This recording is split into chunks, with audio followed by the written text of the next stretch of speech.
জয় জয় প্রভুপাদ। প্রণমামি সদা প্রভুপাদ পদম। করেছি যে সাধু সঙ্গের মাধ্যমে ভগবানের কথা শুনে ভগবানকে আশ্রয় করে আমাদের জীবনটা অতিবাহিত করি। চৈতন্য মহাপ্রভু এসেছিলেন ভক্তভাব অঙ্গীকার করে, জগৎকে শিক্ষা দিয়েছেন, নিজে আচরণ করেছেন, আচরণ করে প্রচার করেছেন। আমাদের ধর্মটাও সেরকম, শ্রৌত প্রণালী, শ্রবণের মাধ্যমে ভগবত প্রাপ্তি। শ্রবণ করে নিজের জীবনে আচরণ করব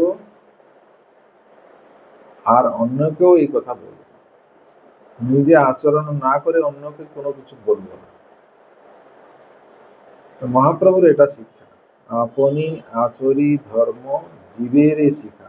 নিজে আচরণ করে জগৎকে শিখালেন। বহু সম্প্রদায় আছে, বহু মতবাদও আছে, কিন্তু কলিযুগে আমরা হরিনাম করব কেন? কলিযুগ ধর্ম হয় নাম সংকীর্তন, এতদর্থে অবতীর্ণ শ্রী সচিদানন্দ।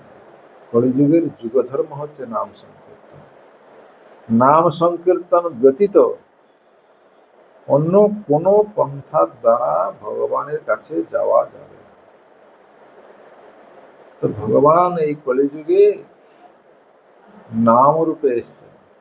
নাম রূপে কলিযুগে নাম রূপে কৃষ্ণ অবতার, নাম হইতে হয় সর্বজগৎ নিস্তার।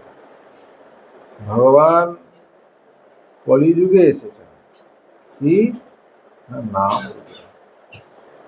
ভগবানকে আমরা সন্তুষ্ট করব কি করে? ভগবানের নাম করে। সুতরাং এই জগতে নাম ব্যতীত অন্য কোনো পন্থা নেই।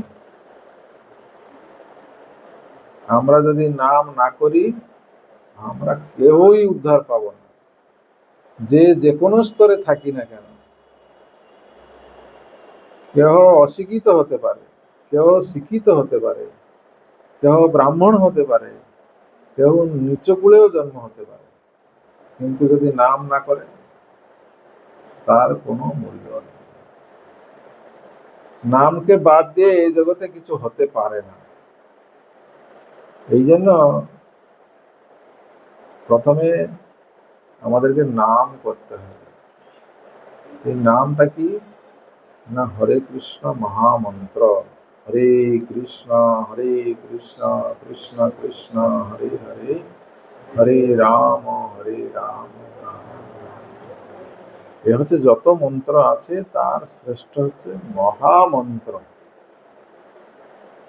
এই মন্ত্র যদি কেহ জপ করে তাহলে তার জীবন সার্থক হবে।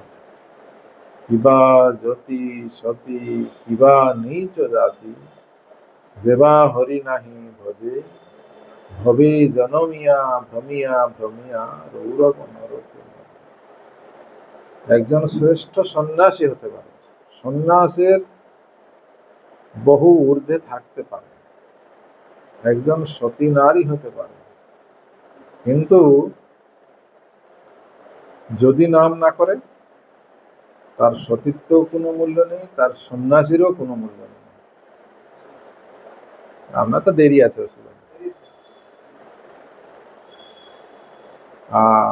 সেই জন্য বললাম যে সতী হোক বা জ্যোতি হোক, যদি সে হরিনাম না করে তাহলে তার গতি কি হবে?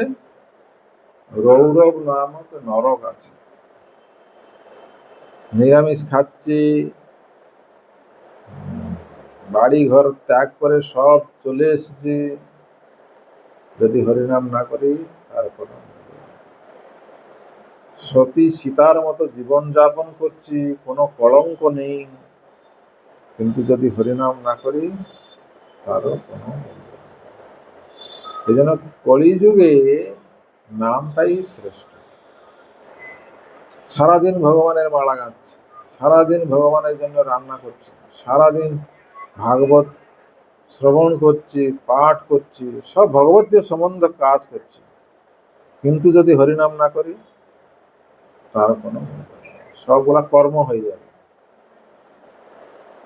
নামকে বাদ দিয়ে যা কিছু করব সব হবে কর্ম, আর নামকে মুখ্য করে যা কিছু করব সব হয়ে যাবে ভক্তি। তাহলে নামটাকে বাদ দেওয়া যাবে না। নামকে বাদ দিয়ে কেহই ভগবানের কাছে পৌঁছাতে পারবে না। আমি যত বছর মঠবাস করি না কেন, সারাটা জীবনও মঠবাস করলাম, কিন্তু যদি হরিনাম না করি তার কোনো মূল্য নেই। ভগবানকে ভোগ দিচ্ছি কিন্তু হরিনাম করি না সারাদিন, তাহলে ভগবান আমার জিনিস গ্রহণ করবে না। বোঝা গেল কেন বলছি? এই যে হরিনাম মালিকা দেওয়া হবে, এই হরিনাম মালিকা জপ করতে হবে, 16 মালা জপ করতে হবে। নাম করলে কি হবে? আমাদের প্রারব্ধ অপ্রারব্ধ সমস্ত খণ্ডন হয়ে যাবে। আমাদের প্রারব্ধ আছে, সেই জন্য আমরা অনেক অসুখ অশান্তির মধ্যে জীবনযাপন করি। পূর্বর্জিত কর্মফল জন্যই আমরা আজকে এত অশান্তির মধ্যে যাতায়াত করছি। এই কর্মফল যাবে কি করে? ভগবানের নাম করলে প্রারব্ধ অপ্রারব্ধ দুটোই খণ্ডন হয়ে যাবে।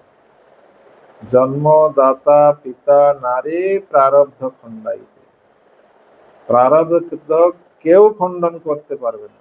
পিতা মাতা জন্ম দিলেও